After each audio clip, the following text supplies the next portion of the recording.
अस्सलामुअलैकुम, welcome to my YouTube channel. कैसे हैं आप सब? उम्मीद करती हूँ कि आप सब ठीक ठाक होंगे, मज़े में होंगे। आज मैं आपके लिए लाई हूँ चिकन भुना की रेसिपी। आइए देखते हैं हमने ये रेसिपी किस तरह बनाई। सबसे पहले चैनल पर नए हैं तो प्लीज़ चैनल को लाइक और सब्सक्राइब कर दें ताकि हमारी आने वाली हर नई वीडियो का नोटिफिकेशन सबसे पहले आप तक पहुँच सके। यहाँ पर सबसे पहले मैंने एक पैन ले लिया था, उसमें मैंने आधा कप ऑयल ऐड कर दिया था। ऑयल ऐड करने के बाद मैं यहाँ थोड़ा सा वेट करूँगी ताकि ऑयल अच्छे से गर्म हो जाए। फिर मैंने 2 से 3 अदद प्याज ले लिए थे और उनको बारीक सा चॉप कर दिया था। जिस तरह हमारा प्याज जितना बारीक चॉप हुआ होगा उतना ही हमारा सालन जो है लजीज और मज़ेदार सा और दानेदार सा बनकर सामने आएगा। यहाँ हम प्याज को जो है गोल्डन सा कलर देंगे। अच्छा खासा इसका कलर हमें देना है प्याज का। जब तक चैनल पर नए हैं प्लीज़ चैनल को लाइक और सब्सक्राइब कर दिया करें, हमें सपोर्ट करें। हमें आपके दुआओं और सपोर्ट की बहुत ज़्यादा ज़रूरत है। अपनी बहन को प्लीज़ अपनी दुआओं में याद रखिएगा और उसको सपोर्ट कीजिए प्लीज़। यहाँ पर जो है हमारे प्याज का कलर आप देख सकते हैं कितना अच्छा और कितना प्यारा सा लग रहा है। यहाँ हमारा प्याज गोल्डन हो चुका है तो फिर मैंने चिकन ले लिया था और उसको वॉश करके रख दिया था। वो चिकन मैंने इसमें ऐड कर दिया। चिकन को हमें यहाँ इतना फ्राई करना है कि चिकन का कलर चेंज हो जाए। आप देख सकते हैं कि चिकन का कलर अच्छे से चेंज हो चुका है। फिर जो है मैं इसमें अदरक और लहसुन का पेस्ट ऐड कर दूंगी। अदरक और लहसुन का पेस्ट भी हमें इतना इसको पकाना है कि इसकी स्मेल जो है वो ख़त्म हो जाए।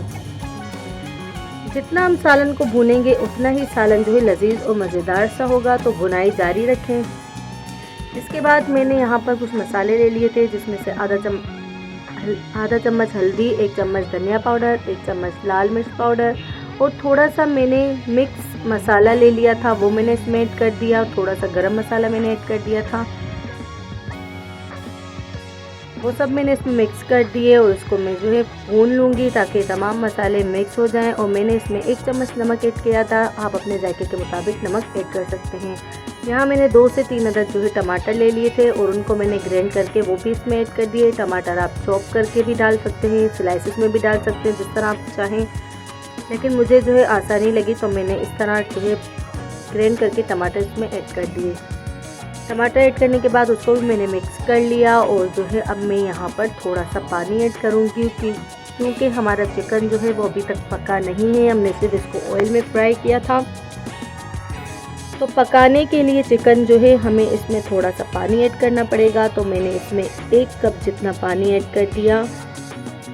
पानी ऐड करने के बाद मैं दोबारा इसको भून लूँगी ताकि ये तमाम आपस में जो अच्छे तरीके से मिक्स हो जाए। अब मैं इसको यहाँ पर 5 से 10 मिनट के लिए कवर करके रख दूँगी। कवर हटाने के बाद यहाँ पर आप देख सकते हैं कि इसका लुक कितना मज़ेदार सा और कितना लजीज सा है। लेकिन हमें यहाँ पर पानी को और खुश्क करेंगे। फिर मैंने जो है हाथों की मदद से क्रश करके कसूरी मेथी इसमें ऐड कर दी थी, क्योंकि ये ऐसी रेसिपी है तो इसमें कसूरी मेथी तो लाजमी जाएगी। कसूरी मेथी ऐड करने के बाद दोबारा मैं इसको जो है मिक्स कर लूँगी चम्मच की मदद से और यहाँ पर हम इसको मज़ीद खुश्क करेंगे। फिर मैंने हरी मिर्च इस तरह काट दी थी लंबाई में, वो मैंने इसमें ऐड कर दी। थोड़ा सा हरा धनिया ऐड कर दिया। ये हमारी रेसिपी जो है मज़ेदार सी तैयार हो चुकी है, चिकन भुना की रेसिपी। अब इसका पानी हम जो है खुश्क करेंगे। यहाँ पर इसका पानी भी खुश्क हो चुका है तो फिर ये तैयार है।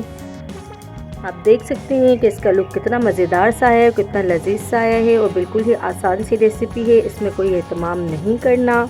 जो घर पे मसाले हमारे पास रखे हुए हैं ये उसी में तैयार हो जाती है।